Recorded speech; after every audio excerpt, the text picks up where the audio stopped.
I think that a female magician brings to the table all of the differences that any female brings to a table, especially working with children. I think that maybe there's a different connection for sure, between women and children than there is between men, and it in some ways a bit maternal, even though in other ways I don't feel like I'm that, since I feel very young. I almost feel more like I'm one of them than I'm acting for them. I love to just play and be silly, and for me to work with kids is more of an opportunity to, I would almost say, get outside of myself, but it almost seems to be more of myself and a part of myself. That innocence, that sense of wonder, and that sense of wanting life to be playful and be full of new insights all the time, the way that a kid looks at the world. So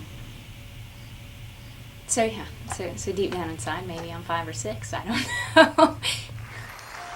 You all know what this is? A wand. That's right, it's a magic wand. Who would like to hear the story of how I first learned to use a magic wand? Okay, good. Well, it starts when I was just a little bit older than you. I wanted to be a great magician. I decided to go see the old wizard who lived high up on the mountaintop. On my way to the wizard's, I ran into an old peasant man who, seeing my wand, asked me to show him a trick. Well, I didn't have time for this old man, but I decided to be polite, and I pulled out my wand so he could see it very closely.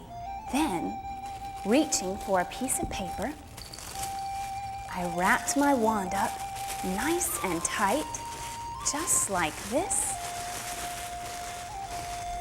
and closing my eyes, voila! It's gone. I made it disappear. It's up there. Well, not only did I make my wand disappear, but I made it come back. Thank you. Thank you. Well, I was very proud of my trick, but the old man just laughed and smiled. He did not look nearly as impressed as he should have looked. And he said, "Young wizard, you have done well with your little stick, but tell me, can you understand the power of the dragons?" And then reaching into his bag, he pulled out the most amazing wands I had ever seen. They looked like they had come deep from the heart of China, and on the ends were the heads of fire-breathing dragons.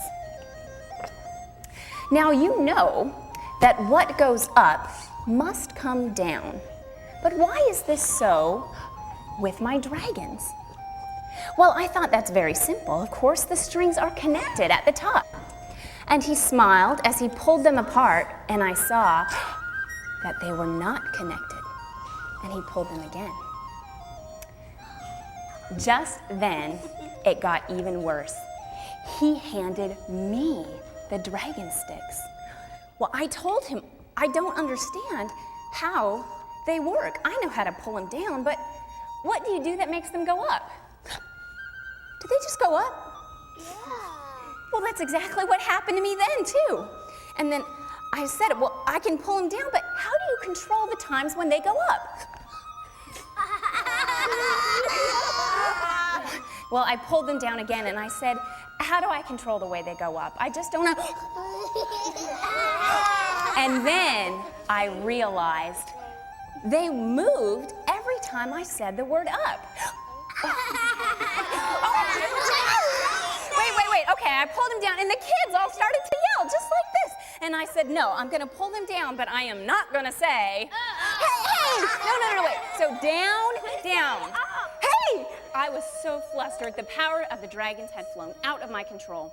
I looked around for the old peasant man, but he was gone. I grabbed the dragons and ran up the hill to the home of the old wizard. And when I got there, who do you think was there to greet me but the old peasant man? The old peasant man is a wizard? He was not wearing the clothes of an old peasant man. He was wearing the beautiful robe of a great wizard. He laughed at me and said, "My dragons have been toying with you. Before you can understand great mysteries, you must be humble and not have a big head." You pulled that and they were... Then I realized that he was teaching me real magic. And I hope I have passed his wisdom on to you.